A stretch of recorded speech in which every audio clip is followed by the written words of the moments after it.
origen de los números se debió a la necesidad de contar al observar la extensa naturaleza que se encontraba alrededor del ser humano. En la prehistoria, los hombres más primitivos apenas podían distinguir entre uno y muchos.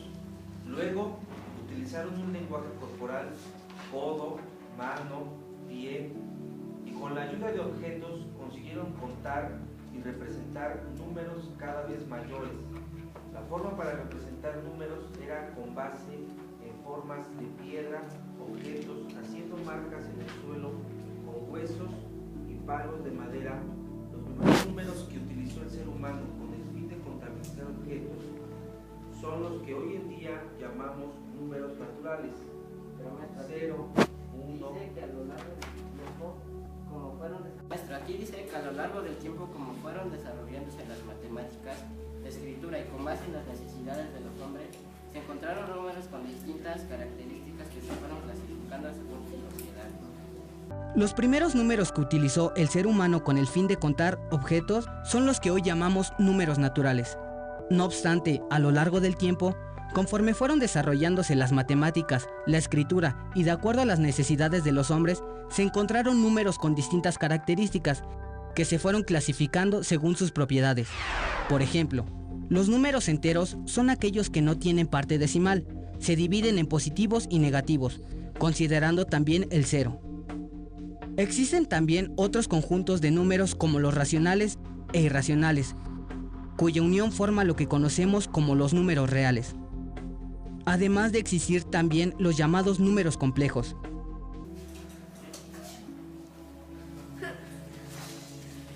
Existen también otros conjuntos de números como los racionales e irracionales, además de existir también los números complejos. Ahora veremos la utilización de números con signo negativo, los cuales aplicamos en diversos contextos de la vida diaria. En la actualidad, los números negativos nos sirven para representar deudas o pérdidas, profundidades bajo el nivel del mar, temperaturas bajo cero, indicadores en la bolsa de valores, o para ver la diferencia de goles que anota y recibe un equipo durante un torneo. En el siglo I, la cultura china utilizó los números para representar deudas, entre otros usos. Hacia el año 628 de nuestra era, matemáticos hindúes desarrollaron con estos números reglas algebraicas, además de utilizarlos para representar las deudas.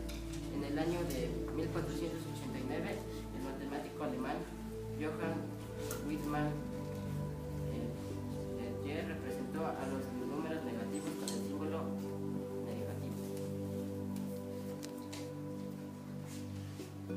Sin embargo, en Europa, Asia, el siglo XVII, a pesar que los números negativos eran un poco muy aceptados, pues los consideraban solo raíces de ecuaciones, o los llamaban signos o falsos. La China representó los números negativos a través de su conocido ábaco o tablero de cálculo, utilizando varillas negras para los negativos y rojas para los positivos, además de incorporarlos al realizar restas y diversas ecuaciones por su parte de los matemáticos de la India. Los representaron con un círculo sobre el número. Estos números los encontramos en los escritos del matemático Brahmagupta, donde también enseñaban sumas y restas. Tiempo más tarde, en Europa, el matemático Review hace uso de los números negativos para construir el primer termómetro científico y representar en él temperaturas bajo cero.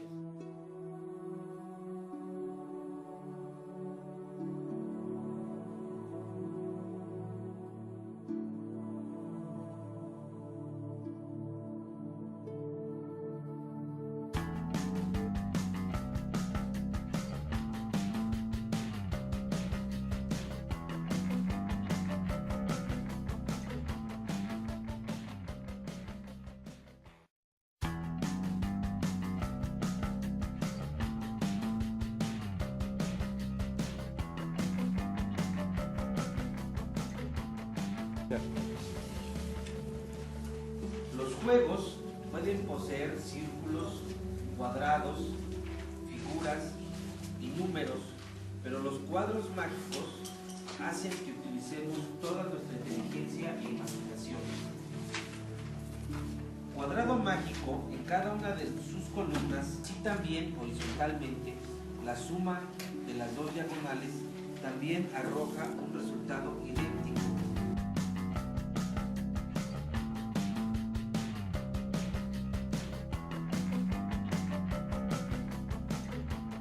Observen el siguiente cuadrado mágico, como en cada una de sus columnas, la suma vertical de los números da el mismo resultado. Ahora suma horizontalmente los números de cada fila y obtendrás también igual resultado.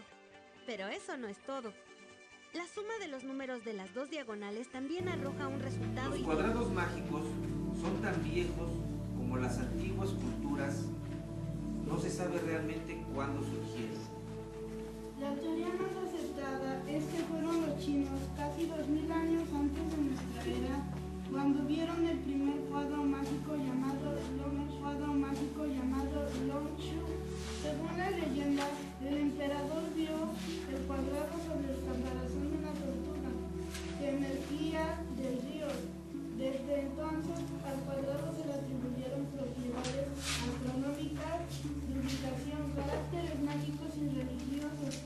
Los cuadros nos permiten desarrollar diversas habilidades matemáticas. Para completar un cuadro mágico, debemos emplear las operaciones aritméticas.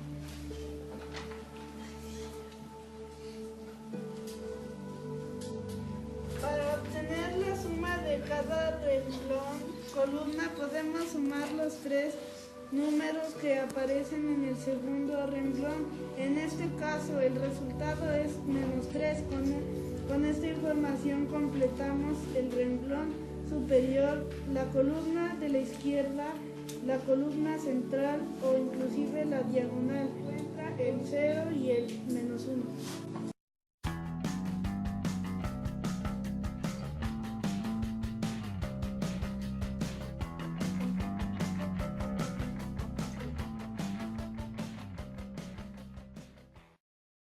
Veamos el siguiente ejemplo. Para obtener la suma de cada renglón, columna y diagonal de este cuadrado mágico, podemos sumar los tres números que aparecen en el segundo renglón. En este caso, el resultado es... Y a lo largo de la historia se han descubierto en ellos muchas propiedades matemáticas. También se le atribuyen propiedades mágicas, astronómicas y religiosas. En algún momento fueron símbolos de perfección y hoy son verdaderos pasatiempos e instrumentos para ejercitar las operaciones matemáticas como la suma y la resta. Incluso hoy en día, el antiguo Feng Shui lo utilizan para ubicar cosas y decoraciones, dada la relación con los astros que le atribuyen los antiguos chinos. Los cuadros mágicos son